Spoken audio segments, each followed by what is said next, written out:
বছরের এই সময়টাতে গ্রামগঞ্জের দিক থেকে দিগন্ত জুড়ে শুধু এরকম সরিষা ক্ষেত দেখা যায়। যেহেতু সরিষা ক্ষেতের ছবি তোলা একটা ট্রেন্ডিং বিষয়, সেহেতু আমরা কেন বাদ থাকবো। সো আমরাও চলে গেলাম, আমি এবং আমার বন্ধু সেলিম, ছবি তোলার জন্য।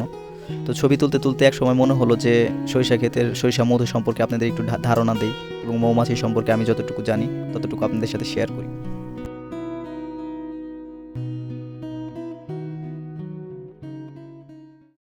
আসসালামু আলাইকুম বন্ধুরা। তো আমরা আজ চলে আসছি মির্জাপুর থেকে একটু ভেতরে একটা গ্রামে। তো আমরা যে জায়গাটায় অবস্থান করতেছি সেটা হচ্ছে একটা মধু সংগ্রহের একটা প্রজেক্ট। সরিষার যে সিজনটা, তখন হচ্ছে তারা সরিষা মধু কালেক্ট করে এইভাবে আপনাদের যেমন দেখতেছেন একদম দিগন্ত জুড়ে হচ্ছে সরিষা ক্ষেত।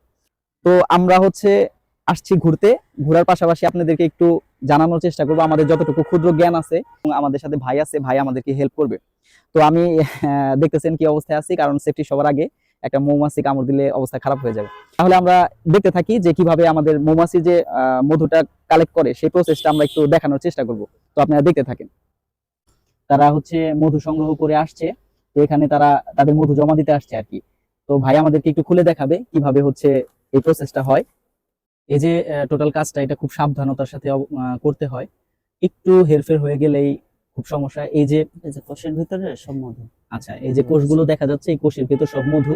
আবার হচ্ছে ডিমও আছে এর মধ্যে, না? এখানে যা দেখছেন সব হচ্ছে কর্মী মৌমাছি। এদের কাজ হচ্ছে আপনার এই বাচ্চাগুলো রক্ষণাবেক্ষণ করা, মধু সংগ্রহ করা, এবং হচ্ছে মৌচাকটাকে পরিষ্কার পরিচ্ছন্ন রাখা। এই হচ্ছে প্রাথমিক পর্যায়ে কর্মী মৌমাছির কাজ। একটা কর্মী মৌমাছি গ্রীষ্মকালে গড়ে 6 থেকে 7 সপ্তাহ বাঁচে, এবং শীতকালে এটা গড়ে 5 থেকে 6 মাস বাঁচে।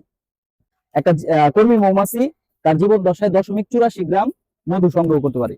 খুব ইন্টারেস্টিং না বিষয়টা? একটু একবার চিন্তা করে দেখেন, আমরা আমাদের এক একটা বাইট, অর্থাৎ হচ্ছে ধরেন কথা কথা সকালবেলা আপনি মধু খাচ্ছেন, 1 চামচ মধু খেয়ে ফেলতেছেন, অথচ এই 1 চামচ মধু একটা কর্মী মৌমাছির সারা জীবনের সংগ্রহ। অর্থাৎ সারা জীবন সে যে মধুটা সংগ্রহ করে সেটা আমরা 1 চামচ একবারে খেয়ে ফেলতেছি। এই যে চাকটা উঁচু করলেন, এটাতে যে এই পরিমাণ মধু সংগ্রহ হতে কতক্ষণ সময় লাগে? এই মধুটা সংগ্রহ হতে প্রথম প্রথম দিকে মানে সময় লাগবে 15 দিন। হ্যাঁ, হ্যাঁ। দ্বিতীয় কালেকশনে আপনার সময় লাগবে 10 দিন। 10 দিন। মধু পরিপক্ক হয়ে গেলে মধুর এই যে মুখ আটকাই দিচ্ছে, এটা কিন্তু আচ্ছা, আটকাই দিচ্ছে, ঠিক আছে? আচ্ছা, আচ্ছা। এগুলো যখন পরিপক্ক মধুতে পরিণত হবে তখন এই মুখ আটকাই দেবে, ঠিক হ্যাঁ, আছে? হ্যাঁ। ঠিক আছে। মৌমাছি আছে কতগুলা?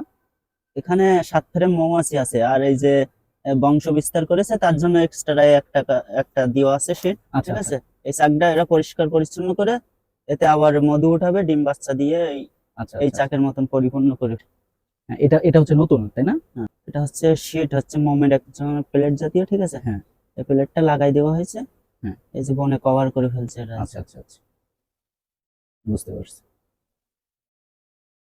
এবং এদের খাবার জন্য পরাগ আনে ফুল থেকে, হ্যাঁ, ঠিক হ্যাঁ। আছে? এই যে পরাগ জমাচ্ছে, এই যে আচ্ছা, আচ্ছা। এগুলো বাচ্চা মাছি খায়, রানী। মানে ওরা হচ্ছে ওদের খাদ্যটা ওই ফুলের থেকে সংগ্রহ করে। হ্যাঁ, এই বুঝতে যে এটা পারছি। পায় করে আনে, এটা এই যে পায়। এই যে এটা না? হ্যাঁ, পায়ে করে, এই যে দেখেন কিভাবে পায়ে করে খাদ্যটা নিয়ে আসছে। ঠিক আছে। রানী মৌমাছির কাজ হচ্ছে সব চাকে ঘুরে ঘুরে কোনটা কোষ খালি আছে এগুলো ডিম দেওয়া। আচ্ছা, রানী মৌমাছিটা আর কি টোটালি বক্সটাকে নিয়ন্ত্রণ করে। হুম, ঠিক আছে। এই একটা বক্সের মধ্যে একটা রানী মৌমাছি আছে, এরকম এই বক্সের মধ্যেও একটা রানী মৌমাছি আছে, তাই না? হুম। আচ্ছা, এবং আরেকটা মজার বিষয়, এরা যদি এই যে রানীটা, কোনটা ভাই? এই যে রানীটা, আচ্ছা, আচ্ছা। এই যে দেখেন, অন্যান্য একটু লাইটে ধরেন ভাই। হ্যাঁ, অন্যান্য মৌমাছির থেকে এই যে রানী মৌমাছিটা একটু লম্বায় বড় হয়। ঠিক আছে, আপনাদের কতটুকু দেখা দিতে পারছে জানি না। তো কর্মী মৌমাছির থেকে রানী মৌমাছিটা একটু তুলনামূলকভাবে লম্বা হয়।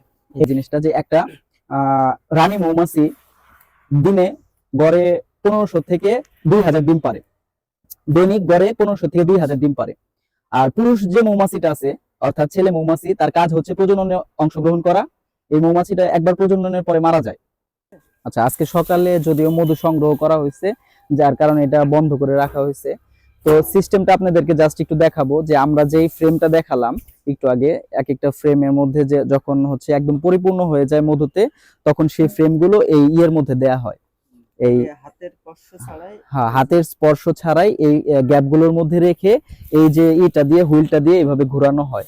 বাতাসের প্রেসারে, হ্যাঁ, হ্যাঁ, ঘোরানোর পরে এই বাতাসের প্রেসারে মধুগুলো নিচে কালেক্ট হয়ে নিচে একটা সুইচ আছে, পাইপ আছে, সেখান দিয়ে বের হয়। এই হচ্ছে মধু সংগ্রহের টোটাল প্রসেসটা। তো এই সরিষা মধু নিয়ে আমাদের অনেকই আছে, বিতর্ক আছে যে সরিষা মধু নাকি ভালো হয় না, এই সেই পাতলা হয়। তো আসলে আল্লাহর সৃষ্টি এই সরিষা মধু কি আমরা তৈরি করতে পারবো? আসলে আমরা তো আল্লাহর সৃষ্টির কোনো কিছুই আমাদের পক্ষে সম্ভব না তার তিল পরিমাণ তৈরি করা। সব মধুই ভালো, এখানে একটু 19 আর 20 অল্প একটু এদিক সেদিক হতে পারে। তো সর্বোপরি যে কথা বলতে পারি, মধু খুবই উপকারী একটা খাদ্য, আল্লাহর একটা নিয়ামত। তো মধুর মধ্যে আল্লাহ পাক অনেক গুণাগুণ রাখছেন, তো আমরা মধু খাবো। ফুলের নাম হরু, আশিক তুই গরু, বিকজ তুই আমাদের সাথে আজকে আসস নাই। ফুলের নাম হরু, আশিক তুই একটা গরু।